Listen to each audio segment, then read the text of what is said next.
The quiet before the storm. Mitch Pacina documented his life on Facebook, from cheering for the Bears and Cubs to sharing his retirement adventures on Fort Myers Beach.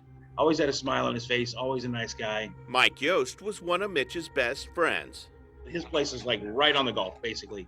The beach access was open right there for parking, right across from his house. They told us mandatory evacuation on the beach, but we're going to ride this one out. As Hurricane Ian approached, Mitch's timeline turned tragic. Mitch planned to stay with his longtime companion Mary and his dog Lulu, despite urgent warnings to leave. We have probably 24 hours to have a safe evacuation. Emergency management expert Adam Montella, now a FEMA disaster response contractor, says when he worked as a local emergency manager, he used any means necessary to convince people of the importance of evacuating. I've handed out Sharpie pens to people, and if they totally refuse to leave, please write your Social Security number next of kin on your body somewhere so you can identify you after the storm. On the morning of the storm, Probably made a very bad decision to stay.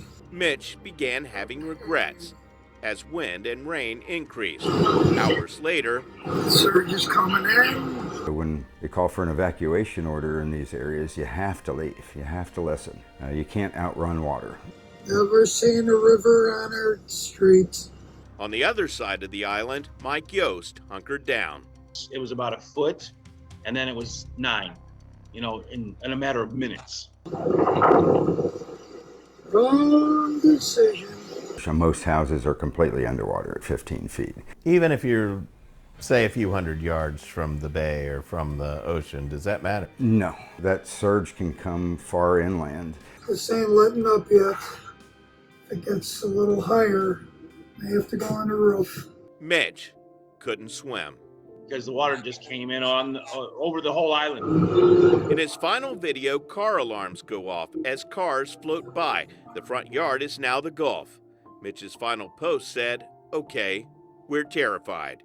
Mary survived by holding onto a railing as the house floated away. Her and her neighbor were out in that weather for hours, holding on for dear life. Mitch's body was found days later. He was among dozens of people who died after refusing to evacuate. These are all people who died. 50 in Lee County, most of them there in Fort Myers Beach, didn't get off. Preventable deaths. All preventable. Most of those deaths are drownings. They died because they couldn't either swim, they were caught in their houses or vehicles. According to medical examiner reports, 55 people drowned, including 7 Cuban refugees whose boat sank. Others died from accidents. Damon Utterback was trying to escape the storm by breaking out a window. Walked down to check on him. My buddy John and I went down there. Bad. That kind of brings it home. Yeah. Very much so. Power outages led to deaths after preventing people from using oxygen and other medical devices. Reports say some suffered medical episodes but couldn't get help. 3 people who lost everything took their own lives, and a relief worker was fatally shot during an argument. It's heartbreaking because that's somebody's father, somebody's mother, somebody's grandparent, somebody's child, and it could have been prevented. That's the real tragedy of it. After the storm, Mike Yost found a bear's pennant and empty pilings where Mitch's house once stood. Yost lost his own home and business and nearly lost his life. He says he'll never ignore an evacuation order again, even if his neighbors choose to stay. Because they're like, oh, well, we made it through Charlie, we made it through Irma. People stayed because they figured, well, it can't be worse than those. And of course, it was much, much worse. I'm I-Team investigator Adam Walser with photojournalist Matt McGlashan, taking action for you.